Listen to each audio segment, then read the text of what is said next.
Sean, we're officially live, brother. Ready to get after it? Oh, we're getting after it. I was even saying, man, like before we had a little conversation before this, and man, you're looking pumped up, man. Lift up that shirt though, bro. You still got that 8-pack. Yeah, I remember. I'm working on it. I'm working on it. You know, quarantine we were talking about has actually gotten us a little bit more in shape, a little bit in like the best shape of our lives, which is kind of wild. Yeah, you would expect the opposite, which I'm sure is the opposite for a lot of lazy people, but yeah. Our minds don't stop though. No, always racing, dude. Always racing. That's everything though. It is what it is. And I love the beautiful backyard right now, man. You look at peace right now, which is what I like the most. We were talking a little about that before, is kind of the importance of peace. And before we dive into this, I got to introduce my man Sean Degnan right here. So I've known this young fellow for a while, probably since second, third grade when we first like officially met. Right. And we've always been from towns next to each other. And then we started to really get close when our friends went to Western New England and you went to Springfield, and I would be up there like every weekend and you'd be there too. Yeah. And that's when we really started to get to know each other. And that house was insane. That house was insane. And we had a lot of fun. DJ Gorms, bro, every Saturday. Every Saturday. You had DJ Gorms on the 1s and 2s. You had you just out there killing it. We get into the bar. We had the X Pub. I do remember the X Pub. And I mean, you've always been a person I've admired because, I mean, just even through the ups and downs of life, you've always worked your butt off. And most importantly, you know, as we'll try to dive into, you're a very loyal human. And you're a very hardworking guy that sticks to routine and is constantly there to help other people. And I want to kind of take you down memory lane a little bit because I could talk forever, but I want you to be doing the talking on this. So I kind of want to start a little bit. I want you to tell us a little bit about yourself. Start from wherever you want in life, but tell the world about who you are. Well, first off, thank you for those words. I feel the same about you, man. You're always real deal with me. You know, you always kept it 100. No fake stuff. And I think that's like the most important thing between our relationship. It's always been just so raw and real. So appreciate that. But yeah, I mean, I guess we'll trace it back to high school. Growing up in Irvington, you know, I had a great childhood. Getting into high school, it was like sports was the only focus on my mind. Not really into school much. And I don't know, it's kind of funny how, like, we'll get into it later, but how things have transitioned from then to now. I'm so obsessed with learning. And in that format back then, I just wasn't, you know, I was only thinking about sports and whatever. But so, yeah, that was that. Had a good couple of years in Irvington, but, you know, I started running into a little bit of adversity. I was always kind of a knucklehead. Like you said, I was always respectful and whatever with parents. You know, that's how my parents raised me. Cordial with people. But I kind of was screwing up a lot on my own. Just making bad decisions, but learned a lot through those years. Going into junior year, though, I hit probably top 3 roadblocks in my life when my best friend's brother tragically died in a car accident, Billy Starr. So that was a crazy time for me, for my close friends, for being there for my best friend, Chris. And it's funny, we were talking 2 weeks ago, and we don't get to see each other often as much anymore. We used to live with each other, but every time in the recent years, for some reason, every time we talk, it comes out. It's like I draw it out of him that's like, all right, we got to talk about Billy. Because I think it's easy to kind of just let things go, and painful things, like we'll get into as well, like you want to kind of just pack those away and, you know, leave them for a rainy day to sulk in. But I think it's important to kind of bring those to light, especially with your friends, where, you know, you leave certain things, certain aspects of your life out sometimes if you're feeling weird about it, vulnerable, whatever it is. So we've talked about him a lot in recent years, it's been beautiful. But so he passed away, and we were going into football season. So me and Pete Crisara, two of his best friends, we wound up leading our football team into the wake, and we were all wearing our jerseys. And, going into that was like the most nervous I think I've ever been in my life. How you get nerves going on a date, you get those little butterflies or whatever, but those nerves was like gut wrenching. I'm sure Pete would say the same thing too. So going in there, it's, your best friend's brothers in a coffin, and you have to go up and, console them, and basically, it was crazy. You were 16 at the time? Yeah, 15, 16, whatever it was. And death is kind of a reoccurring thing in my life, in my family. We've been dealing with death forever. And I was 9 years old. I was speaking at my grandfather's funeral in Irvington. So death is always something that kind of surrounded us, and I think it's really made me and my family a lot stronger. But that was easily top 3, one of the hardest things I had to do. Hardest couple of months too, because your best friend's just kind of silent. He didn't want to speak really. And how do you take that?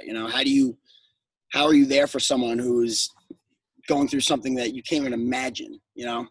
So that was tough, but we had a good season that year.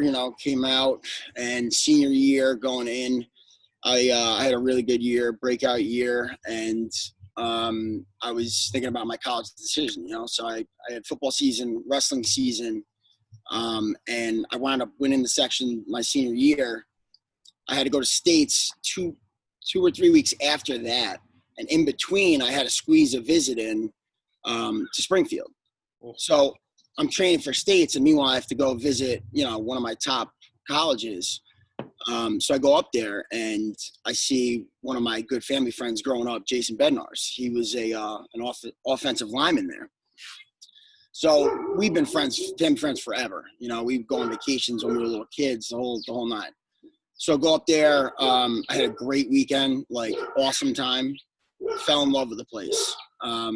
That was towards the end of February, and I come home a week later. Was States, I believe. And I'm on my way home from States, and my mother gets a phone call talking his mother, and he had passed away. A week after I was up there. It was the strangest thing. So he had come home for the weekend just randomly. How often did you go home? All the time. It's random. So random weekend, comes home, he didn't feel good or whatever. He's like, I want to come home for a couple nights. And yeah, he just passed away, man. And this was literally a week after I was there. It was so strange. Traumatizing too.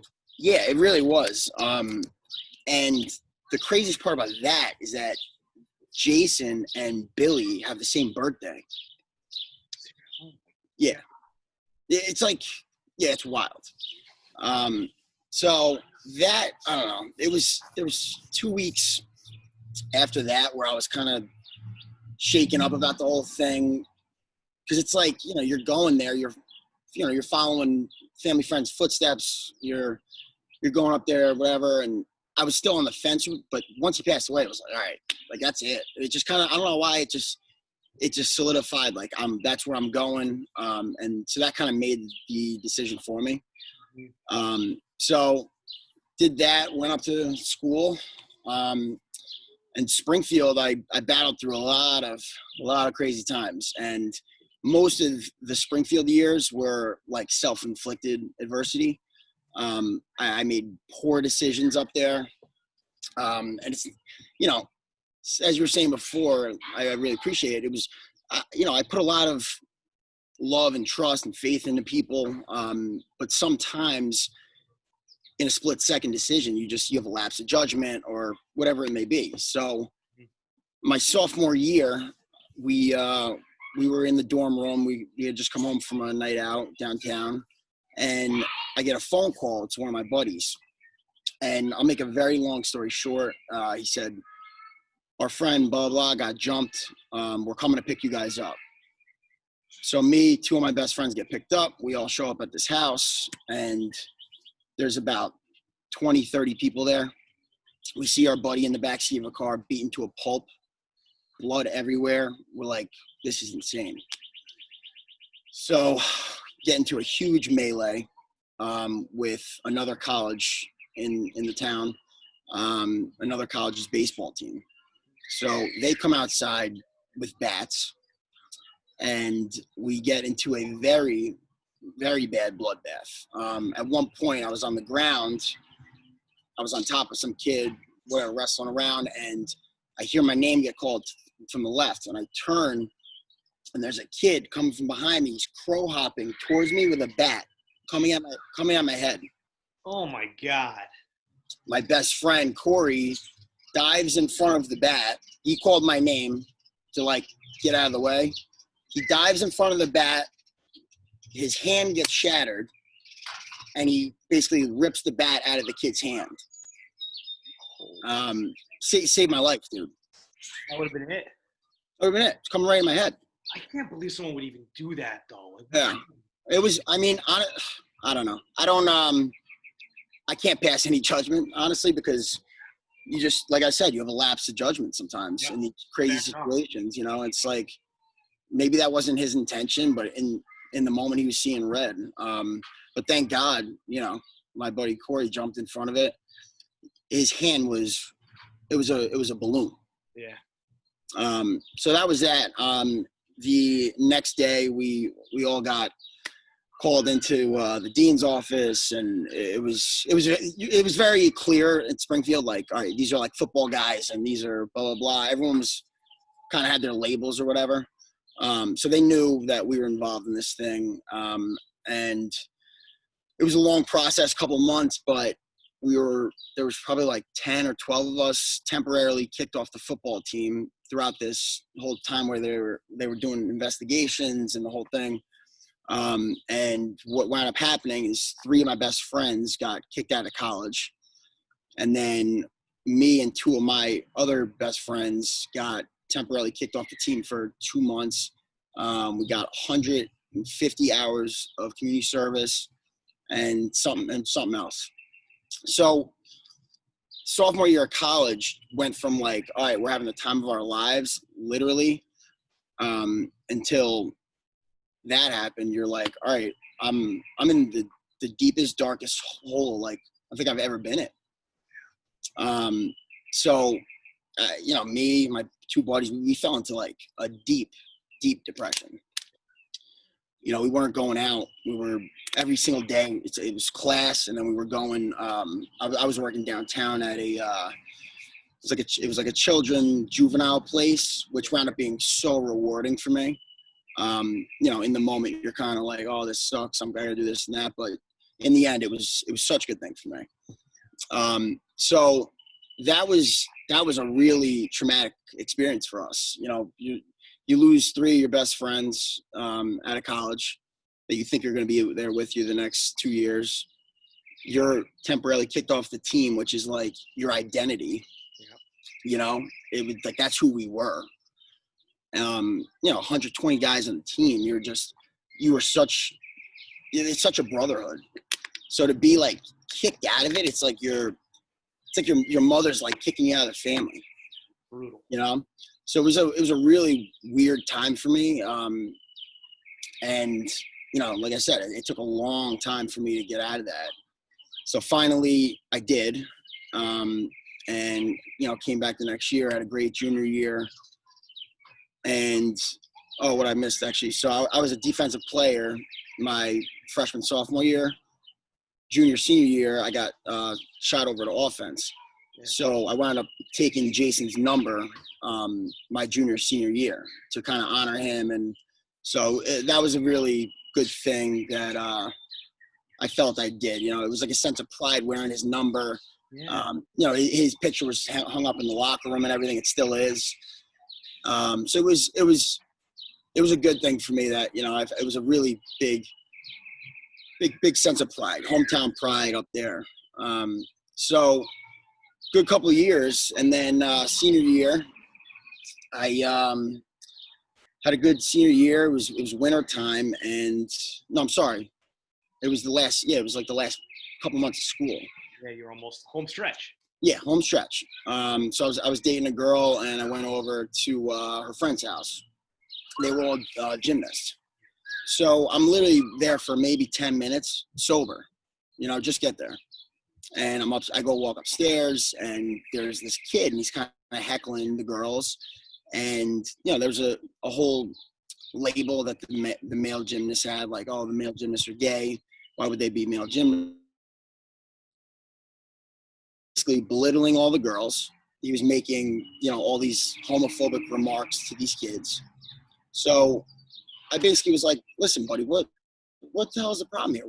Why are you doing this to these poor girls? It's like they were kind of picking on him. He was picking on them. So he gets into a big argument with me. He had some beer muscles. He felt tough, and a hole in the wall right next to my head. And it was just, trigger went off, and I saw red, got into another fight. And I was on thin ice, being what happened my sophomore year. Yeah. So that happened again, and Sunday morning I get a phone call, email, the whole thing from the dean again, and she says, you got to come meet me in my office. Oh. So, like you said, home stretch, and I'm like, here we go again. I did it again.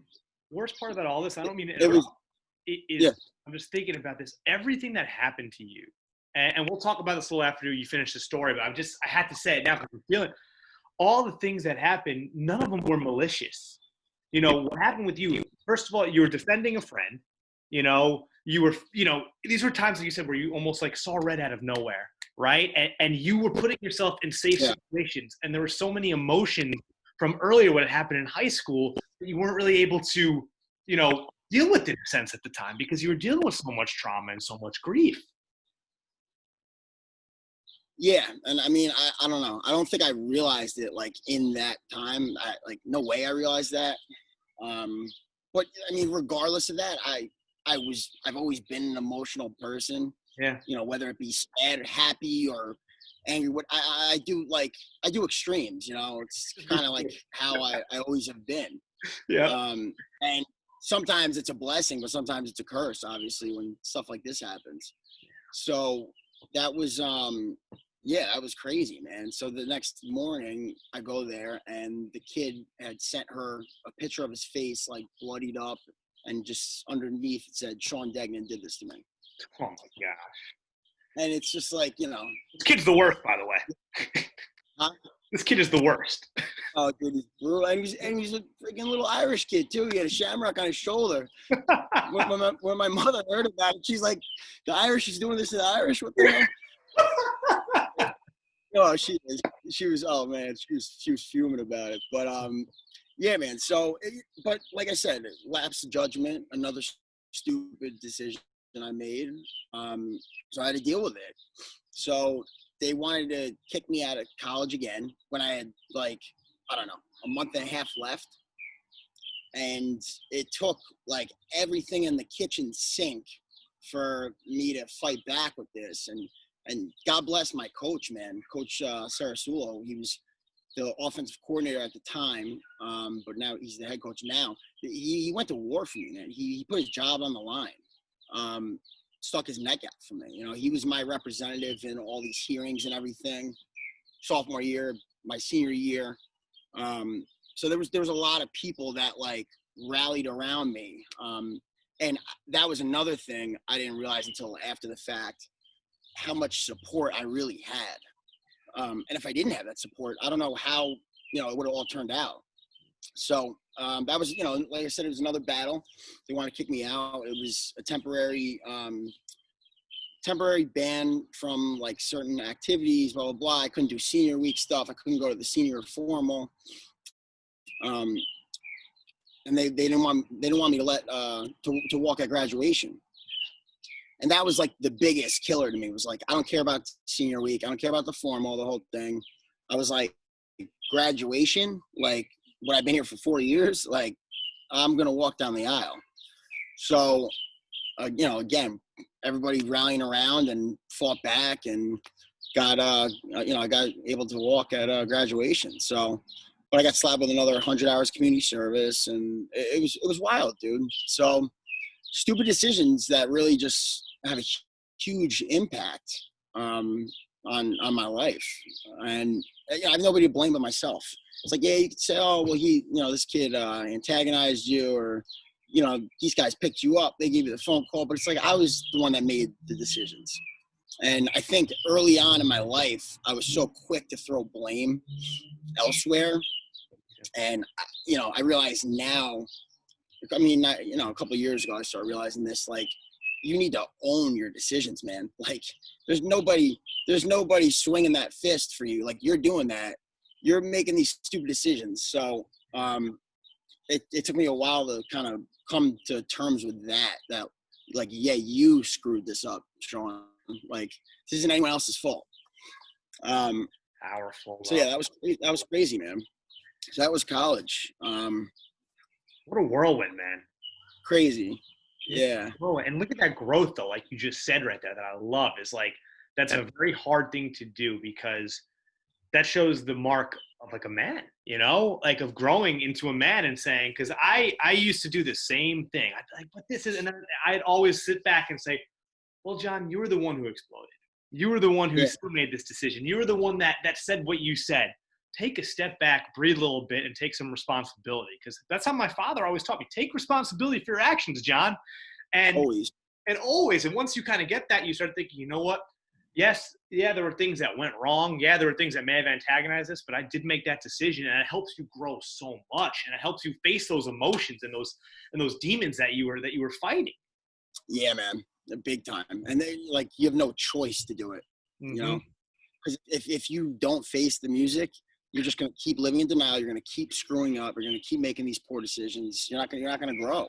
Oh. So yeah, man, those were like some big time screw ups I had in my high school, senior year, whatever, college. So transitioning out of college, I was still dating the same girl. Wound up going up there. She lived in Boston, and I went up for her graduation party for her master's degree, whatever it was. So I go up there, and it was a Friday afternoon, and I find out from a little birdie that she cheated on me. Oh. So the graduation party's on a Saturday. Oh my God. I'm there on a Friday. And it's like, I'm put in this position, like, all right, am I going to blow up and ruin this thing? Or, like, what do I do? That's hard. Oh, it was brutal, dude. So, yeah, I decided to just hold it in until Sunday. So, the party was Saturday, and I acted normal Friday, Saturday. And Sunday morning, I wake up, and I was just, this is what happened or whatever. Lied about it, obviously, and the whole thing. And so it's just such a blow to your ego. At that point, it's like you put so much work into stuff, and I know me and you have talked about this before, where you put your faith in people, your trust, your love, your everything, and to get that kind of the rug swept right out from under you. It's brutal. It's a tough blow. So that was another thing where I think in that time back then, I had so much blame. And, I wasn't taking ownership myself, because there was plenty of things that I screwed up, I was by far not an angel. I was crazy too. And she had to deal with a lot of BS with me too. So I think back then I was still fresh out of college. I was still pulling the blame game and, not owning up for my own things. Even when someone cheats on you, or even when someone does something to you, it's like, all right, what could I have done to prevent this or influence it, And a lot of the times you don't realize, but you're doing certain things. Maybe it's small things that maybe push people away, or they push people to do something or act out, whatever it is. So that was crazy. That was a Sunday, and I was up, like I said, I was up in Boston. So I'm driving back to New York, and my best friend, the one who dove in front of the bat, he was in Springfield still. So he was dating this girl, and they were at this bar that I used to work at, and they were like, hey, why don't you come by? You know, I told him what happened on the phone. Why don't you come by? Let's grab some dinner. Let's talk, and you can cool off. Yeah. So I did that, and it was like phenomenal. You know, really needed it. It was like blew off some steam. And it was just weird how people were in place. Like on my ride home, my best friend's just magically there an hour away. You know, he's from Jersey. It's like, why is he? It was crazy. Why are you there? Very strange. And this happens again later in the story. So yeah. See him, I leave him, and it was a Sunday night, like I said. So driving down 91 South, going through Hartford, I get to New Haven. And all of a sudden, I'm driving my car, you know, I'm in the highway and doing like, whatever, 70, 75.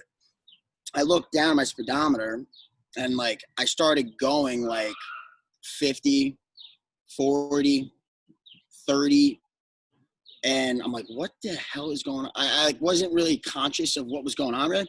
So I realized the whole left side of my body started tingling, and all of a sudden it went numb, just completely numb. It was crazy. I cannot even explain how intense the feeling was, but it was like my face, my arm, my body, my leg, my foot, everything completely numb. And I just started, my brain just like felt like it was going to explode. So I get to the point where I'm doing like 10 miles an hour on the highway, and I'm like, oh my God, I'm like, I need to pull over. So I pull off, and luckily there was like an exit right over there. I pull off, and I'm getting to the point where like I can't breathe. I'm, you know, not conscious of what the hell is going on. I just know that like I'm in trouble. I'm like, am I having a heart attack? Like, well, what the hell is, it was nuts. So I get off the exit, and I pull into this gas station, and I open the door to get out to like, I needed like help or whatever. So I get out of the car, and I open the car door. I fall out of the car onto the pavement, and I crawl into the gas station. Grown man. All on the same day. And this is all in the same weekend too. Same day, Sunday. Crazy. So crawl in, and I couldn't speak. I could barely breathe, and I basically was just like signaling to the guy that was working there. I'm like, I need help. Like, I don't know what the hell is happening. Like, if I'm dying or what, but like, I need help. So he like picked me up, like dragged me to the corner. I was sitting on a milk crate. Like, he called the ambulance. So they took me away in the ambulance. I go to Yale New Haven Hospital, and I'm there. You know, they're taking my blood. I'm hooked up to oxygen, the whole thing. And towards the end of the ambulance ride, I started like gaining my breath back, and I started breathing. And once I started, you know, I was coughing or whatever, they started asking me questions, you know, who are you, where are you from, like, who are you here with, blah, blah. I'm like, I'm by myself, like, you know, middle of Connecticut. So they wind up getting my mother's phone number, and they call her. I'm in the hospital, admitted, you know, hooked up to the IV, the whole thing. And all of a sudden, I should trace back. Before I get into the hospital bed, like my room or whatever, my uncle was in New Haven. So unbelievable. Again. Yeah. So my cousin Brendan lived in New Haven with his fiance, his wife now, and my uncle went up there to have dinner with them. So I'm in the hospital, whatever, and then they bring me to my room, and my uncle, my aunt, my cousin, and his fiance are there waiting for me. That's wild. I'm like, what? It was nuts. They were having dinner around the corner. It was just like a godsend, like a godsend thing. It was wild, dude. You know, like the most like intense, like traumatic, like experience I've had, like physically in my life, like by myself. And then I'm in a hospital, and like I have family there all of a sudden. I was so confused. I was like, what is going on? Whirlwind, man. It's just crazy how. It was wild, dude. But so I didn't know what happened. I was like, what? Did I just have a heart attack? Like I thought I had a heart attack. It's like my heart was just pounding out of my chest. My whole left side was numb. I'm like, couldn't breathe. I'm like, what the hell was that? So basically, after a couple hours of being there, they were like, yeah, like all your vitals are fine. Like you're good. Like, did anything bad like happen to you this weekend? Like what? I was like, yeah, well, I found out like my girlfriend cheated on me, blah, blah. They're like, yeah, well, we think you had an anxiety attack. Wow. And I was like, what? It was an anxiety attack. I'm like, what are you talking about? I really didn't even know what it was, honestly. Like I would hear about it here and there from a couple of my good girlfriends that were up in Springfield. They would like say it sometimes, I have anxiety, blah, blah, about this, but it was like always in passing. I didn't really know what it was. So I was just so confused. It's like you had an anxiety attack. Why? You know, why did I have an anxiety attack? They're like, well, you kind of worked yourself up and blah, blah, blah. So, you know, being like a man's man, you're the whole nine you want to be, that you think you are, whatever. It's like to hear that, it's just like, it's a huge like blow to like your manhood or whatever. So that was like a crazy experience for me where it was like, yeah, like you got some stuff to deal with here, man. And that's like the first time it seems when all that kind of came, all that like pain, all the anxiety, everything that you were fighting these last like 6 years up to this point, almost finally let itself out. Because think about all the pressure you were carrying on yourself, all the pain, all the loyalty, everything that you had gone through, the trauma, the pain, the anxiety, everything. And finally it was almost like, holy shit, like this is real. It's almost like your body was like, Sean, like help, you know? It was like whatever it was, the spirits, the forces were just like shaking me like, dude, you got to deal with this, you know? And I don't think I had a healthy way of like dealing with any of my past struggles, you know, whether it be whatever, a sad thing, a death, getting in trouble or whatever it was. I don't think I ever really had like a healthy way to deal with it. You know, I would work out. I would go hit the gym. Like that was like always the one thing that I would do, which I still do. It's part of my thing now, but it wasn't enough. So that was really a huge wake up call for me. And in following years after that, every time I'd be on a long car ride, it would just trigger it again. Mm-hmm. And so it happened a couple more times, man, where I'd be in these long car rides going somewhere and it would just trigger the whole thing. So yeah, tough, dude.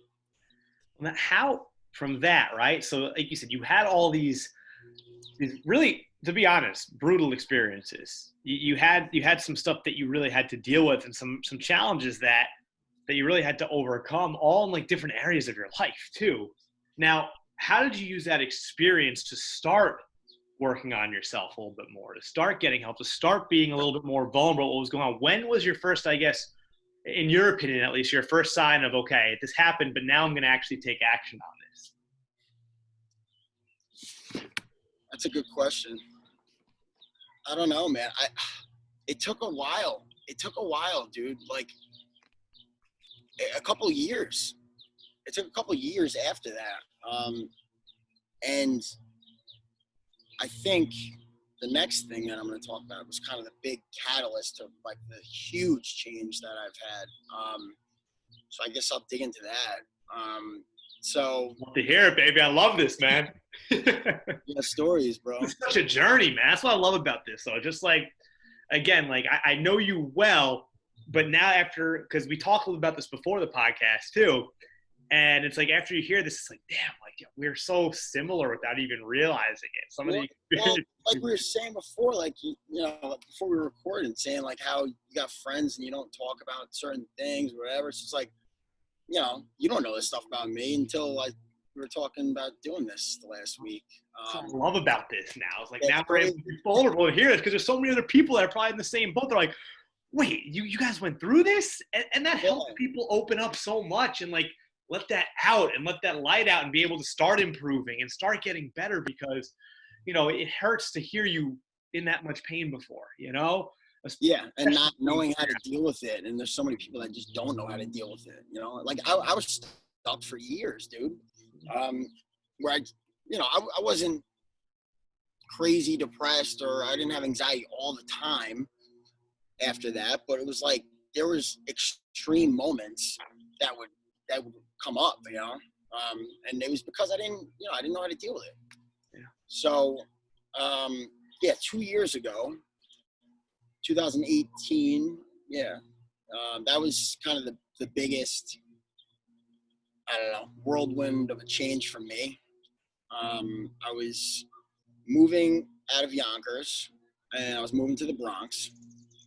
Crazy time period where I got my hours changed. I used to work overnights, got them changed to like an early morning. It was a 4 a.m. start, which was like unbelievable. It felt like 10 a.m. compared to my 8 p.m. start I used to have. So got those hours changed, and it was like, all right, this is good stuff. I'm moving out of Yonkers. I'm moving into an apartment with Teddy in the Bronx. I'm like, this is great. So all this positive stuff is happening. I wound up starting a business on the side. You know, in the evenings, the weekends, me and one of my buddies from college partnered up, started a cleaning company. And, you know, small little things here and there, just kind of filling your time up. So everything's kind of going great. And then everything just comes crashing down again.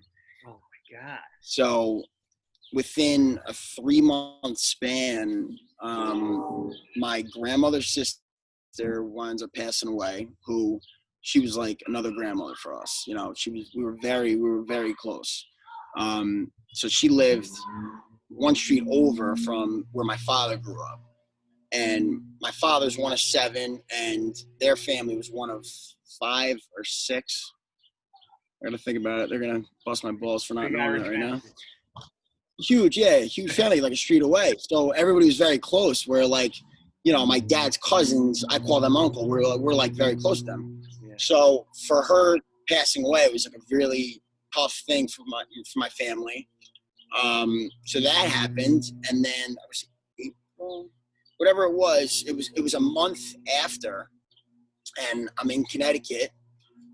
I'm at a wedding. This girl from college we were friends with. I'm up there at a wedding, and same thing. Sunday morning, I'm driving home from Connecticut on the highway, and my mother calls me, and she's like, "Hey, what are you doing?"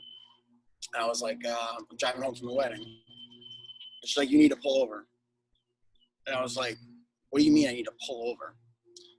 And another thing I should add into this is, like, every time I'd be in these long car rides after I had that anxiety attack, you know, 4 years prior, my mother would always be a nervous wreck. She's just like a, you know, Irish Catholic lady, she's always worrying. And so she was a nervous wreck anytime I'd be on these longer car rides. So that's why it was so strange, like, that all this just accumulated again, like with her giving me a phone call on a long car ride again. She's like, you need to pull over.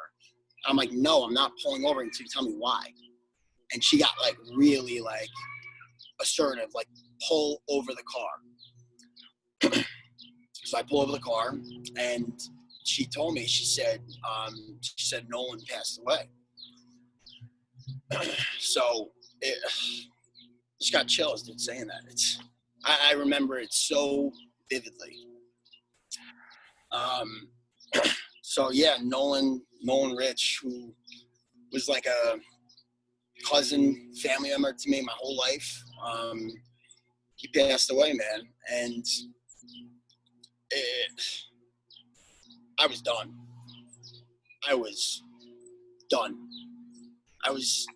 on the side of the highway for, I don't know, hour, 2 hours, crying, bawling my eyes out, walking around, just a complete wreck, dude. Just like you don't know what to do. By yourself, just lost without a paddle. So a little backstory to that was, you know, we were very close growing up. We had a couple of years where we weren't as close, but that whole year prior to this happening, he just had a daughter.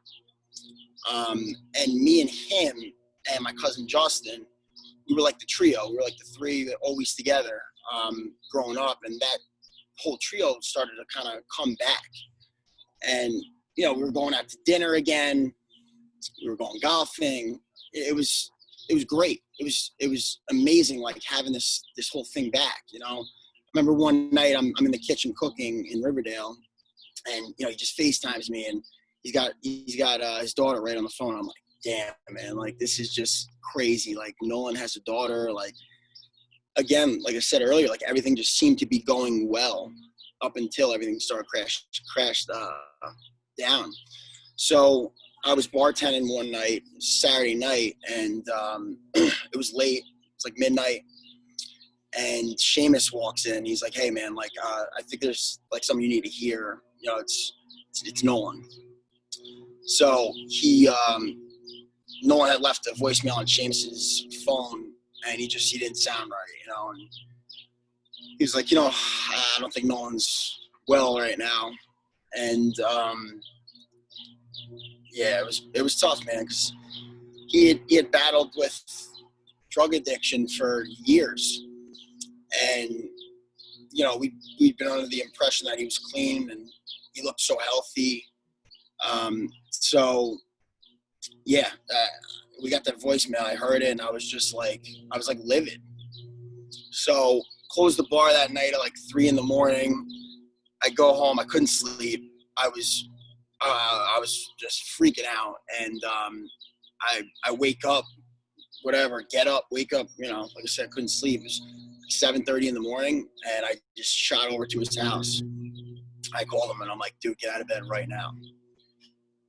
So he gets out, you know, rubbing the crust out of his eyes, and Kristen's freaking out, like, where are you taking him, and the whole thing. And I was livid, dude. I was just like, how I almost felt betrayed, which is like so selfish for me to say, thinking about it, but I just wasn't aware. I was just so hurt by it, hearing that. So he got in the car. I drove up Judson Avenue, and, you know, we parked the car, and basically just, it was like an hour and a half, 2 hours, whatever it was. We just sat in the car, and I just made him explain everything to me.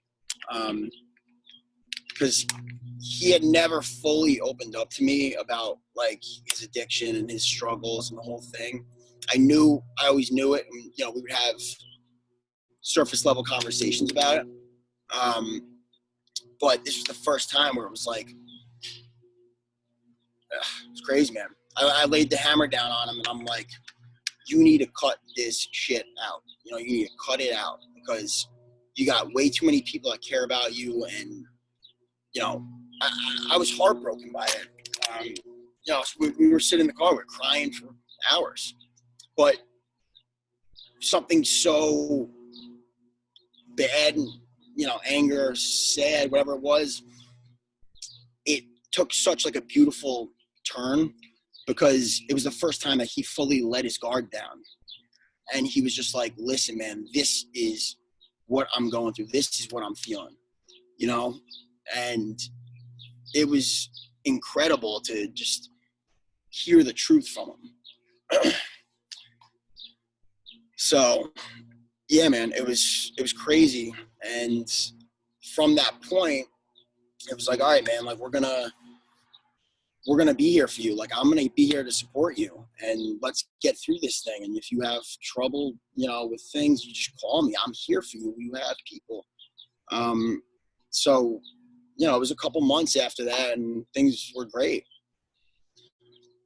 And my younger sister Kelly was playing in the finals at Pace for the sectional title. She wins the title. Nolan was there. He brought his daughter. It was amazing, man. And the next week was my birthday. You know, I got this beautiful text from him that I still save it. You know, I got it on my phone saved. Everything was good, you know. And that following weekend I had the wedding, and then that Sunday was when I got that call. So it was just earth shattering. completely earth-shattering for that to happen. So I just went into the deepest, darkest depression like I've ever been in. I thought it was bad sophomore year of college when the whole thing happened. This was like 10 times worse. You don't have control of yourself, you know? And I just felt like I couldn't be around anyone. I couldn't do anything, you know? I wound up breaking up with my girlfriend. I was just like, I can't do this. Like, I can't. How am I supposed to be with you? I can't even take care of myself, you know? So, you know, break up with my girlfriend, that happened. And then 2 months later, a month and a half later, whatever it was a Saturday, I believe, or Saturday or Sunday. And another crazy thing, they say death comes in threes, you know, and here's the third. So my aunts were looking for my grandmother, and they couldn't get in touch with her. She lives in Dobbs. You know, lives kind of not far, but not that close to Dobbs besides my family. So all day long, my aunts were looking for the whole thing, and finally gets to the point where it's like 4 or 5 o'clock, and they're like, all right, we haven't heard from Mom. Like, we need to see what's going on. So they call my father, and they're like, hey, Jack, you got to go check on Mom. Like, we haven't heard from her all day. You know, my aunt dropped her off the prior night, Friday night, I believe it was, at like 9 o'clock. So that was the last time anyone had any contact with her. So my dad winds up going over there, and, you know, he's got a key, goes in and opens the door. You know, nobody's answering. He's looking around. Nobody's answering, blah, blah. Oh, she's not here, maybe. Goes into the bedroom, turns the corner, and there's a bathroom over there. She was laying on the floor, on the tile, and she had hit her head. So, yeah, crazy, dude. So she, she's laying there, and she's just bloodied up. Her whole face is bruised, and he gets her to the hospital, and that was a, I don't know, 10, 11 day process, whatever it was, 2 weeks, where she was, you know, in the hospital. And at first she was with it, you know, she was answering out. You know, we went that night, and another weird thing with just people being there, we go to Westchester Medical that night that this fall happened. I get there, and, you know, there's a couple family members there, but she's in bad shape. And throughout this terrible thing that's going on right now, it's like, oh, who's here? Whose face just pops up into the waiting room is one of my best friend Danny's fiance, Alexa. She's a nurse there. And, like, you're just in this, you know, crazy place in your mind. Everyone's so sad. You're in a waiting room. You're like, okay, is my grandmother going to die right now? Like, and everyone's just on eggshells. And then you just have this, like, you know, my boy's wife, Alexa, she's beautiful. So she's just like this, you know, petite little sweet girl. And she just comes in. She just, like, brightened up the room, dude. It was crazy. It was like a breath of fresh air, you know, amid the whole crisis that we had going on in our family. So yeah, man, that was a crazy thing for those 2 weeks, and then she wound up passing away. So 3 months, whatever it was, it's like bam, bam, bam. 3 very close people, you know, not just to me, my family too, all done. And everybody dealt with it in different ways, and I just crawled into a ball. You know, you feel like powerless. Much. Yeah, it was a lot, man. And I think there's a lot of times where, like, people, especially me, and I know a lot of, you know, our friends, they take a lot on and they don't deal with it. They don't realize when enough, you know, is enough, where it's like, all right, like, I got too much on my plate right now, or I got too much stress, I got too much anger, sadness, whatever it is, to where, like, you just get overloaded sometimes, where, like, these strong mentally people that you think just get crushed. It doesn't make any sense. Yeah. So that was me, man. I was done. I was out for the count for months. This is only 2 years ago too. Yeah, man. Yeah. And it was so hard because up until that point, like after the anxiety and everything, I really built myself back. I was working, progressing, and like I said, things were going good. So as things are just on the up and up, it's just crashing down again. So crazy times, but I was living with Teddy in Riverdale, and Bradley Pesci was there as well, and thank God for those two.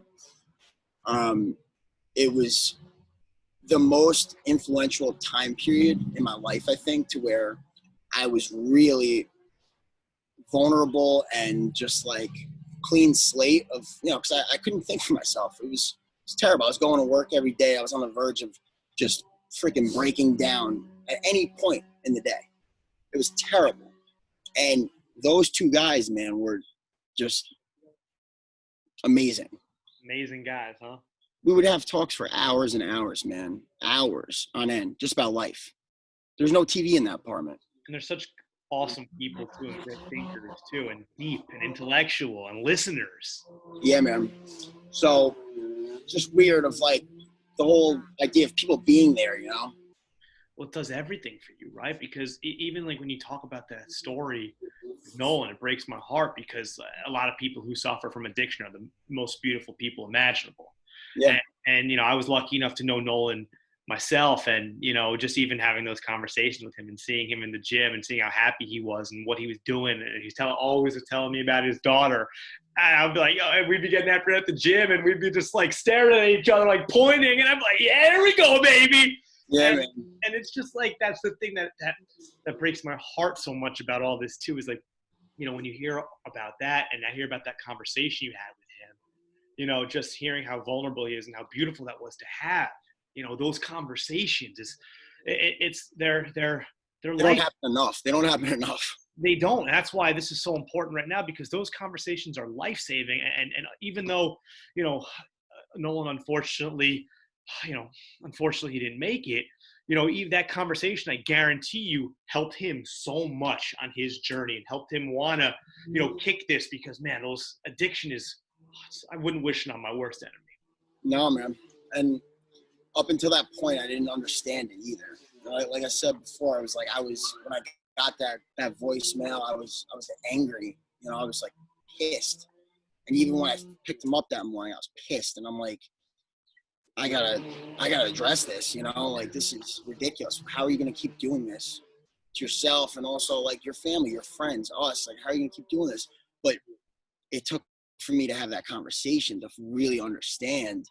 And after, I was like, oh my God, I felt like the biggest ass. I was like, how could you have been angry at him? Like, he can't control this. So it was eye-opening for me, man. But those 2018 was a tough one, dude. Yeah. But it was a really bad year turned very influential for me, because it's just, you go through so much at this point, and it's like, all right, when are you going to start like building up and learning, from your screw ups, from your sadness, your troubles, everything.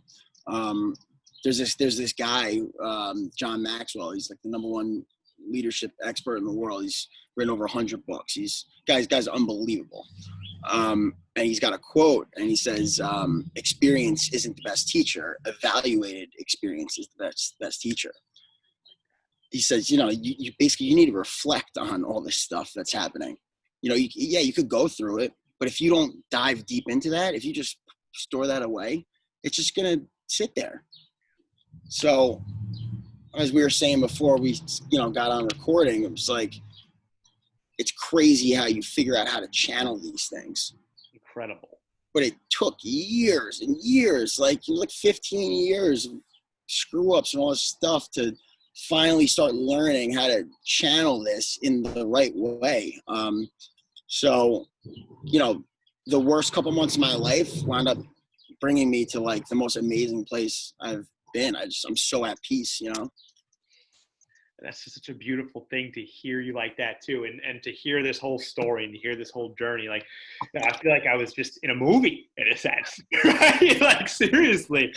And then when I look back on this and I hear you say being at peace, because it's interesting. I love evaluated experience, that whole quote, because we go through things and it's not until we reflect when we start really realizing what we can do with ourselves and how powerful we really are and how beautiful some of this world still can be. And I think for you, I'd love to hear a little bit about too, is how you started becoming open to reflection, how you started becoming healthier, how you started opening up a little bit more, and how you started, to use this as real motivation to now be in this place of peace, because peace is something that is not always easy to come by. No, man, it's not. And so I used to speak to my college football team. We every couple of games, a new guy would get a chance to speak to the team, to our units and sections, and you'd have to like basically motivate the guys before the game and everything. So something I would always bring up, like it was always my go-to. I don't know why, it's just something that always just kind of hit home with me. It's how I really went about like sports. Was what drives you and what's your motor, what is that thing that's going to get you to that next level. And I've been going around the last 2 years talking to different schools and teams about overcoming adversity and leadership and how to stride towards elite performance and success and have a growth mindset and the whole thing. But the whole thing that I would always hit home on is like, whatever you're struggling with or whatever is at the end of the tunnel that you want to get, that light, use it. And it doesn't matter what it is.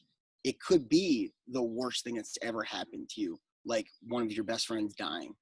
It could be your grandmother dying or whatever it is. Or it could be, I want to beat the living crap out of the guy that's lined up in front of me. I want to dominate this guy. Kobe Bryant, he has his, the Black Mamba, the alter ego he had. He would tap into that place of where that's who he had to be in order to be that laser focus and be elite in his, skill in his sector. So that's something I would always say to my college team was like, use that, take it, whatever it is, doesn't matter what it is. So like a question, like I'd love to hear this from you. So interested to hear this. What drives you more? The thought of failure, the fear of failure, or the excitement, the joy of winning? Oh my God. You want me to answer that? Yeah. That's a tough one, because I'll tell you, when I'm healthy and when I'm locked in and when I'm focused and when I'm in the right mindset, oh my God, it is the joy. It is the joy of winning, because I love seeing people happy. It's love to win in that point. Exactly, but when I lose or love to win, but you really got to think about it. Like, if my fear of losing might be more though. If I beat you 1-on-1, which probably wouldn't happen because you guys know, like I haven't shot a basketball too well in like 2 decades. If I beat you 1-on-1, like, would that eat you alive, or would beating me be more of your motor, your drive? Now that you put it like that, I absolutely would say my hate of losing drives me so much more. It's so interesting. I don't know if that's a good thing or not, because it's like, so that's the thing though. That's what I was wanting to get back to, like with the whole speech I used to make in college, is like, there's no right or wrong answer to this question. Yeah. There's really not, because it's whatever it is, whatever gets you to that point of like succeeding or winning, whatever it is that, gets you to that elite performance, the goal you want to reach, use that. It doesn't matter if you want to win or if you just don't want to lose. Yeah. Just channel it and use that to drive your motor. I love that too, because it's so interesting, like motivation, right? Like I'm a lot like you. I've used a lot of my, I think, negative experiences in life and a lot of the hardship and the trauma that I faced to say, listen, I'm going to do whatever it takes. Like, yeah. and you know me, when I say I'm going, you know, and I mean, whatever it takes. I'm not stopping. I'm not stopping until I can help as many people feel confident in themselves the same way John Kelly helped me. And, you know, it's almost been 10 years now. And that's, I think, the craziest thing. And you meet so many people on the way, you hear your story and you see how intertwined a lot of this is, right? Yeah. And I love what you say about the growth mindset, because I think this year for me, I've grown the most because I have reflected and I've listened the most. I've listened to myself a lot more. You know, I've cut some of the crappy hobbies out of my life that were really hurting me. And I've become, I think, a lot more secure in who I am as a human, not how other people look at me. And it's interesting because you might look at me and say, what do you mean, John? You're always like out there being yourself. But there's this little boy inside of me that always beats me up. You know, and beats the living crap out of me sometimes. And it's heartbreaking because it's like, you know, sharing that is hard. Saying that even right now to you is hard, but doing that feels so good, you know? Dude, it's so liberating. It's the best. Yeah, it's crazy, man. Amazing feeling. And you really don't know that feeling until you really let your guard down. You have to really let it go. You know, how have you let your guard down most this year or this past 2 years? Really, how have you been able to let your guard down to whether let yourself in, let other people? What have you been able to do to let your guard down and get that help that you deserve? So I would say there's two things. I think after Nolan died, especially, listen, my grandmother, I love her to death. My grandmother's sister, love her to death, but they lived their life, you know, like they were 80, you know, in their late 80s, and they lived their life. But Nolan was just, that was a whole nother story. So when that happened, it was like, okay, I'm at rock bottom. I thought I was at rock bottom before. Like, I've now touched rock bottom. And when you reach that point mentally, you're just like, all right, like there's only two options here. It's like, I could stay here crippled, and what's going to happen if you just stay here? You know, another quote from John Maxwell, you know, to change, you got to change.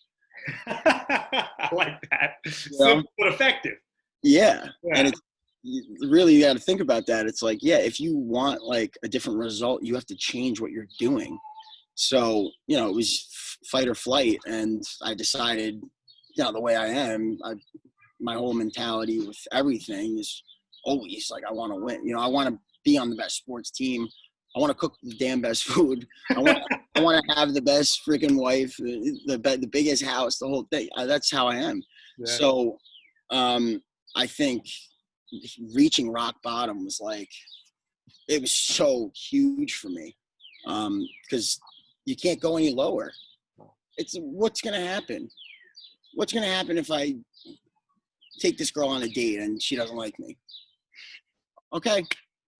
We move on. You move on. It doesn't matter. It's like, it's not the end of the world, you know, but you can't see that perspective. You can. I shouldn't say that. I couldn't see that perspective until I reached rock bottom, because I was very, whatever, shielded or narrow-minded, whatever it was. I couldn't see it from that angle. So for me, hitting rock bottom opened up this new lens for me of like, what worse can happen now? Like, it's already, all this stuff has already happened to me. You know, there's nothing worse that's going to happen. So I think that was huge. And, what was the second? I lost my train of thought there. All right. That was the biggest one. It'll come back to me.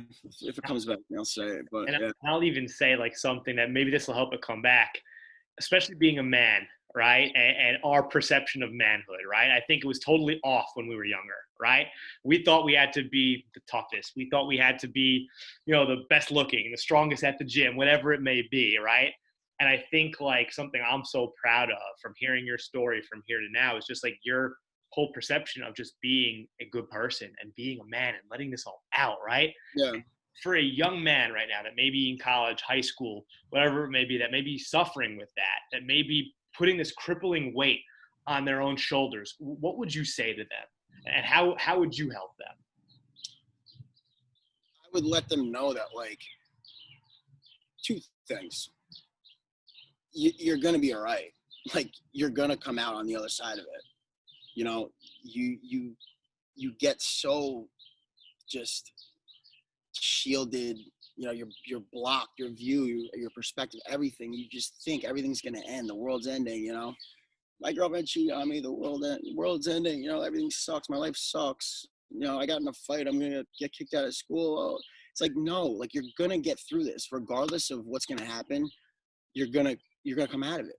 And I think for me, just having faith in the process, and that's something that was probably the biggest takeaway I've had from all of these crazy things that have happened in my life, is just like, I'm at this point now because I went through all this crazy stuff, but I wouldn't have been here, you know, like I wouldn't have been here. So even though these terrible things happened, people died and other things, myself, whatever, it's part of the process, man. Whatever it is, I have faith in whatever God is, you know, got my path, whatever that path is. That's what I'm going to follow.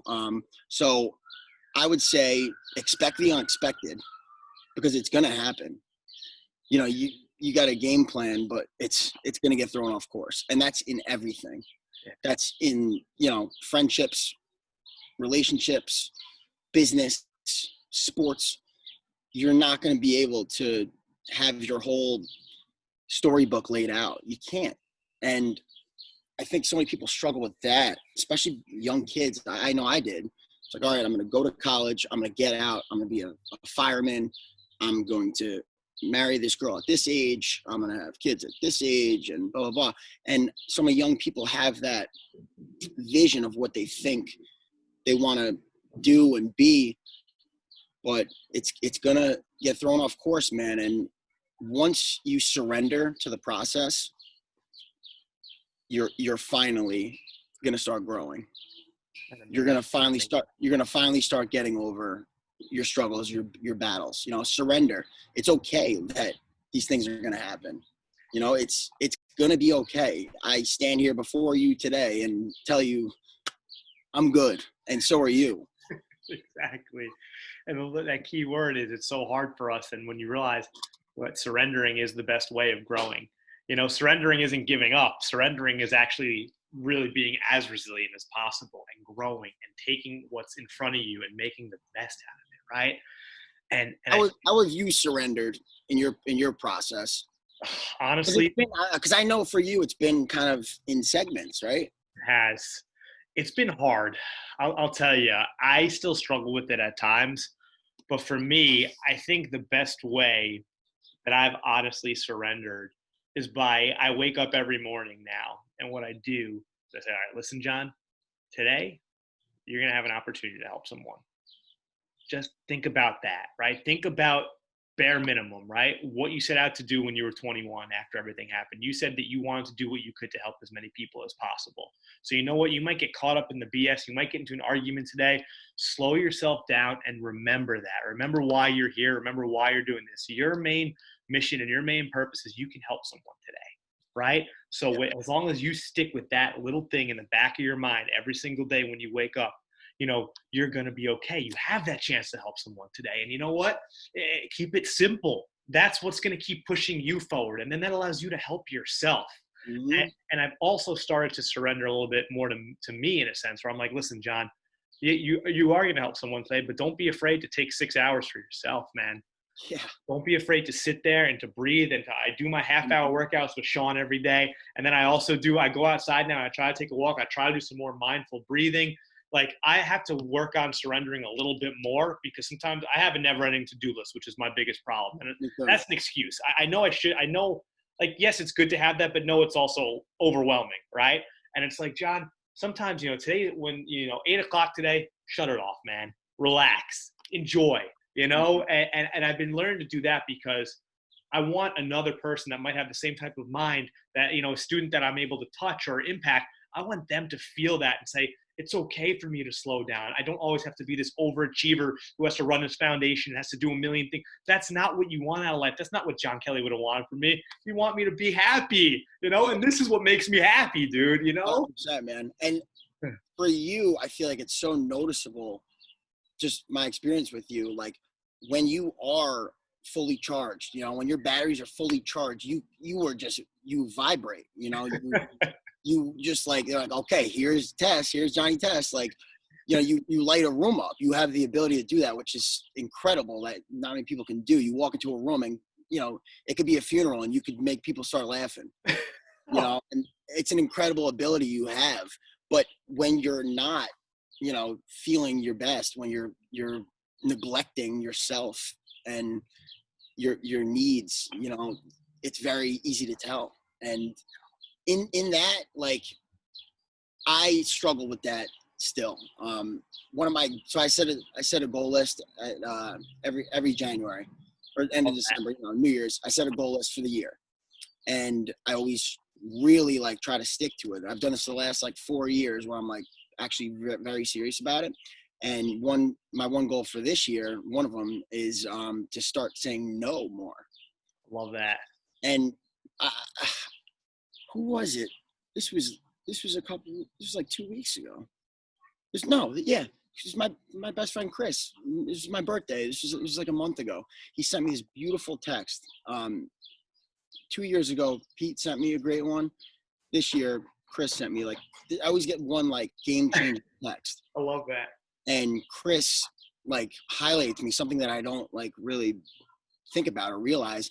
He's like, you always are trying to be there for other people, attend the events and maintain the relationships with all these people. Listen, now he's like, but dude, like, you gotta realize that sometimes you spread yourself too thin. Yeah. And the famous quote, you can't help others without helping yourself first. On the plane's going down. It's like, the oxygen mask, you're gonna put it on your passenger, you're gonna put it on yourself. You gotta put it on yourself so you're able to help other people. And that's something that I've struggled with tremendously, that I'm very consciously trying to work on. So that's when you said that, it made me think of that. Well, it's so incredible too that you bring that up, because it's absolute fact. And I am so much healthier and so much more of a light to this world when I am myself, right? And when I can take care of other people because I'm taking care of myself. And it's interesting because you've seen me at both ends of the spectrum. Not many people have seen me at rock bottom. You literally have. You could have saved my life, potentially, low-key. But that's a different story for a different day. Yeah. But it just shows that, it's amazing what you can do when you are taking care of yourself. And when you go off path, it's okay. You're not always going to be on path. You might have a tough day. You might not be able to get that workout in today. Totally. So forgiveness is key. And I've been learning to forgive myself finally this specific year. Turning 30 for me was big because I've seen so much stuff that I want to really do and I'm starting to do.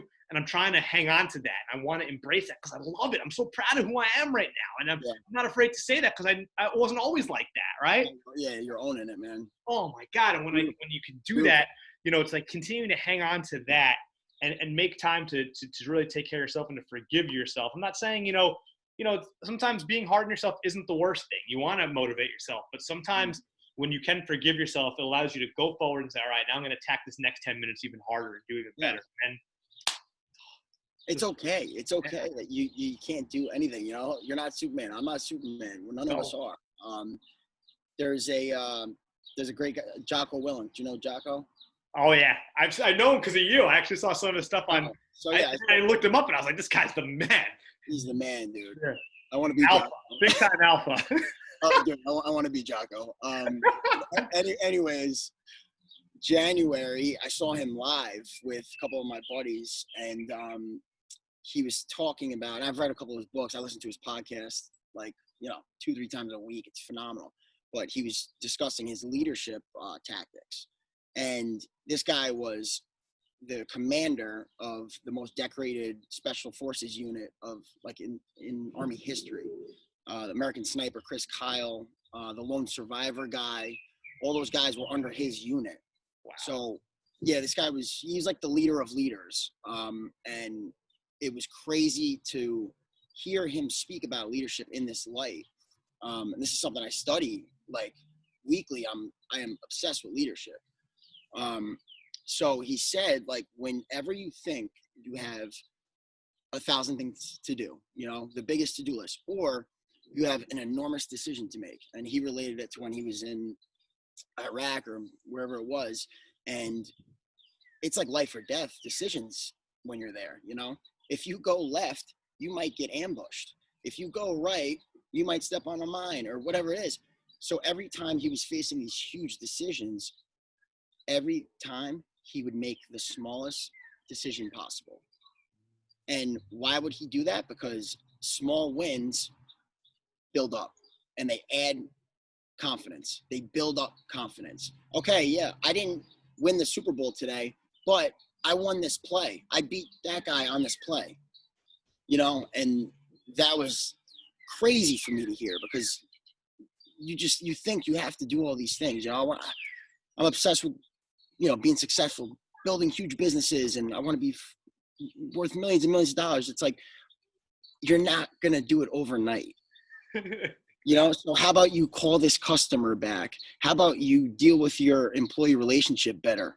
You know, how about you listen when people are talking to you and you're not on your phone. You're not, you know, looking elsewhere. It's crazy, man. That's something I've struggled with for a while. So hearing that, this was just in January, like I said, it's taken a whole new turn for me looking at decision making. And it allows you to be the best leader possible and the best version of yourself, because it's beautiful listening to you and hearing this come out of your mouth and hearing just how passionate you are about this. And I don't know, I admire how much work you put in to yourself. And I think a lot of people, hopefully, who are listening could take that with them, because it's not overwhelming to work on yourself. Sometimes it's hard, don't get me wrong, but this proves, like, once we started turning in, you know, speaking for me and you, just from knowing your story now and knowing myself, when you start turning in, you start really seeing what you can do, and you start really finding things that you love and start finding things that you could look forward to. So when you do have those dark days, because dark days will come, you know, unfortunately, that's something I've learned to accept. And, you know, sometimes my depression, as you know, I'm diagnosed OCD and depression. Sometimes it gets really tough. And when I'm there, I'm like, you know what? I was there, but I know how to get out of this now. And I know this is part of what's going on. And I'm going to do a small thing today. I just bang out 20 push-ups. I'm like, all right, here we go. Now, here we go, John. Like, remember who you are, man. It's like the Lion King. Remember who you are. Like, and then you just go. Like, when you have that, you can have that mindset going too.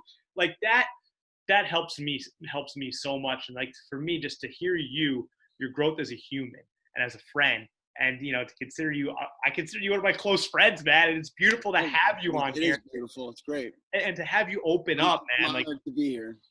Well, it's crazy. This has been an hour, 40 minutes, and it feels like 5. Oh my God. Yeah, seriously. Wow. Right. So it really does. One thing before I forget, I want to touch on. Yeah, I was going to ask you. Mm-hmm. Yeah. Well, as we were talking before off camera, when we were talking about working on yourself, you know, and me and you in so many years past, we always neglected, you know, our needs, like we were just saying. And when you start working on yourself, tapping in deep, you know, into the mind and going to the places that you're not comfortable with, getting uncomfortable with your own self, that's when you start growing. And that's when you become the most attractive human you can be.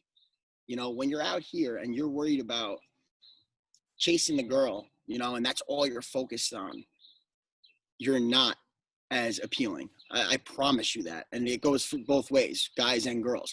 When you dive into your passions, when you work on yourself, you visit those uncomfortable places, that's when you're going to start being the best version of you. And when you reach that level, which you won't reach the level, but you'll enter that process, I should say, it's beautiful. I know so many people, you vibrate, dude. Like I said, you could walk into a funeral and light a room up, and it shows when you are in that state, you know, and I finally feel like I've kind of entered that process, and it's amazing. It's so relieving. It's relieving because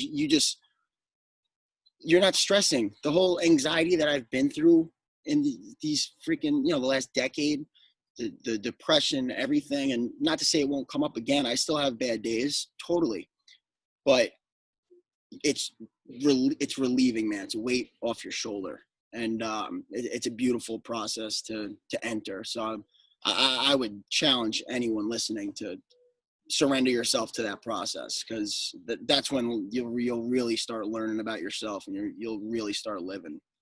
Amen. And I can see it with you too. It's just like so beautiful watching that and seeing how you the whole turn of it, man. Dude, but I'm seeing this right now and just seeing how at peace you are with this process and with yourself. That's motivating because you are being who you are. And like you said, that attracts other people and that helps other people. Like there have been times when I've actually, it's interesting because I've shot you a couple of DMs randomly when you put up these quotes. I'm like, damn, Sean, like this is what I'm going through right now with the work I'm doing. Like try to figure this out.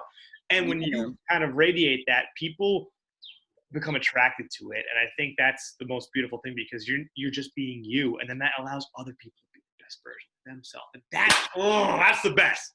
Well, look at everything you're doing here with these video calls, you know, these conversations. It's like you're entering these depths of these crazy conversations with people that you otherwise wouldn't know this about, you know? Kevin's interview last week was unbelievable, and I know Kevin's whole journey, and it was incredible to watch that, and I'm so proud of him. But it's like you get to these levels, man, and it's so beautiful. But you're in this space now, and what happens is you start attracting other people that are on that path, you know, and that's what you've done. And with you, like you said, I post these whatever book I'm reading, it's a quote or maybe it's a podcast or whatever it is. I'll get people attracted to me that are like, oh wow, this, like you said, this helped me here, or I'm actually interested in this, you know, can you tell me about that? Whatever it is. So now I've attracted different groups of people that maybe I've been friends with, but you're not entering that space yet. And you get to a whole new relationship with people when you're there. It's crazy. Even friends that I've grown up with, I know them differently because of these things now. It's crazy. Dude, and that's a beautiful thing because not only you have a beautiful fresh head of lettuce, you got a beautiful mind in there, man. It does. Dude, this was first of all, thank you so much for thanks for having me, dude. No, this is unbelievable, man. I appreciate you. I can't wait because I'm gonna send you. So it takes a second to upload. It'll probably take me like 45 minutes. I'll send you the raw footage, and then we'll be live, and then we're gonna post this next week for everyone to see on our Instagram. So Shawnee Degnan, man, what a guy, man. Thank you so much, brother. Thank you, man. Well, listen, I just want to acknowledge you for everything you're doing because you're changing lives over here, dude. It's unbelievable the space and the facilitating you're doing here. So I applaud you. Hats off to you, dude. I can't tell you, honestly, that means the world to me because, you know, that's what John Kelly would have wanted. And it makes me happy, you know, from the depths of my soul that you appreciate that. And we're going to keep this going, baby. This is just the beginning. For sure, brother. Love you, man. We'll talk very soon. God bless, bro.